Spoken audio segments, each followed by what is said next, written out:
His name is Brown Mogotsi. And I'm going to take it right there. The first message came on the 30th of September 2024. And it was sent at in the afternoon at 16:14 in the afternoon. And it reads as follows: My General, Brown Mogotsi from Northwest. That's a first intro. I don't know the person, I don't have his number on my phone, nothing. An internal attempt to discredit you through defeating the end case. Yeah, that's what he said.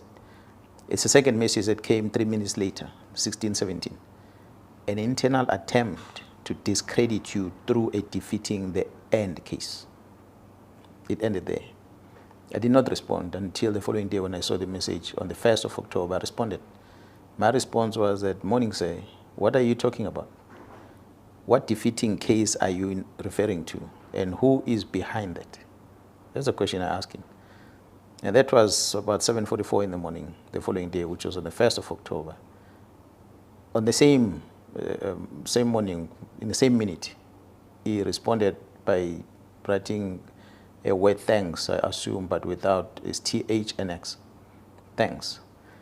And from there, same time, he sends me a KZN for factual report.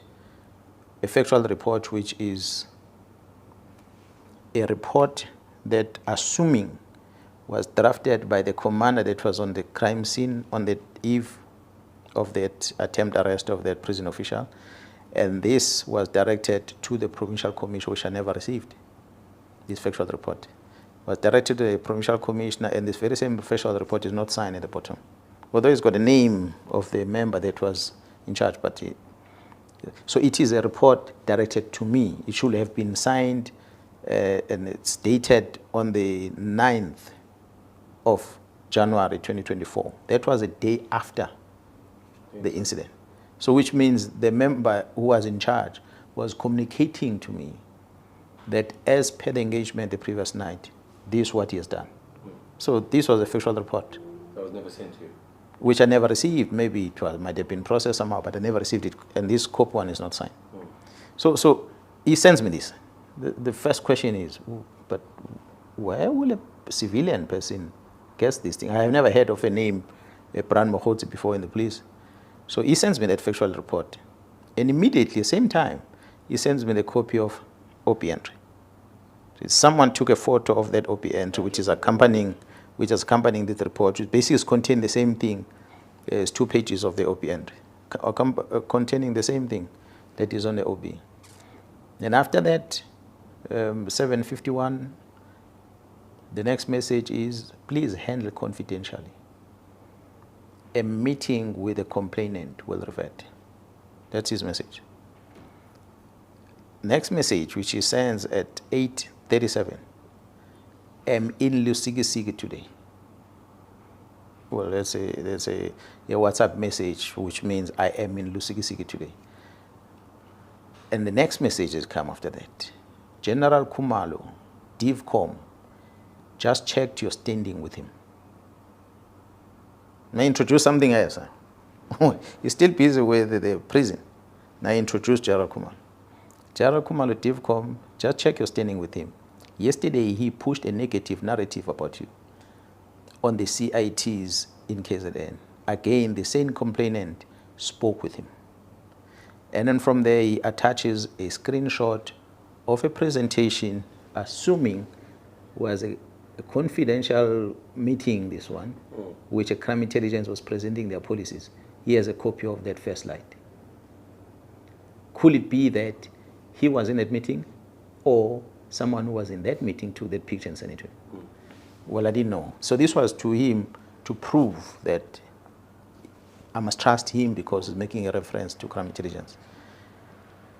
Now, my response to him was that I hope you understand. No, sorry. He writes another message again. He says, I hope you understand, will revert.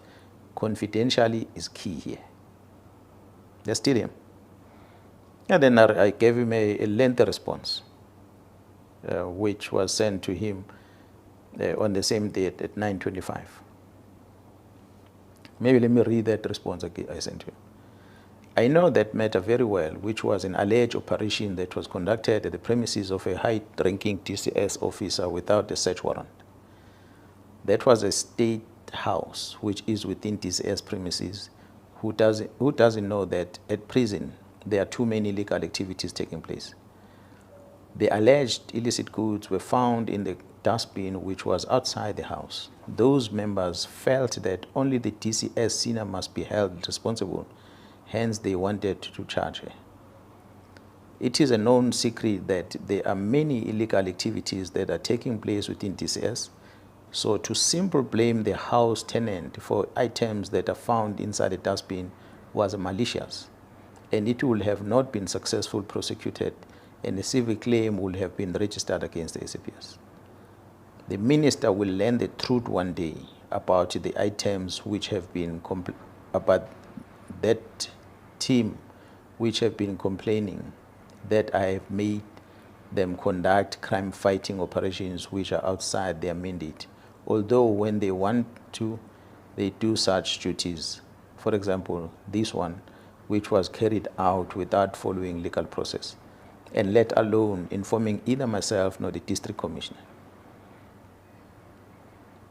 That was my response first. And then the second response about the DIVCOM, I asked him, what did he say about me when I was talking about Jaro Kumar? And then he responded on my first message. He says, the minister is briefed. He has just arrived in Lusikisiki. General, this must be in your chest. The next message. And well, I responded to him. I said, trust me on this one. And he responded again, you are having your interest, and that maybe you are having your own cartel. You don't listen to CI. Then Masimula intercepted him, meaning Masimula was in a meeting when Khumalo was uttering these words, and Masimula intercepted him. And also spoke about your provincial CI. Remember, he is retiring next month. And I responded, I said, please get me that presentation if there is one to confirm, or otherwise if there is any recording. That's me asking him.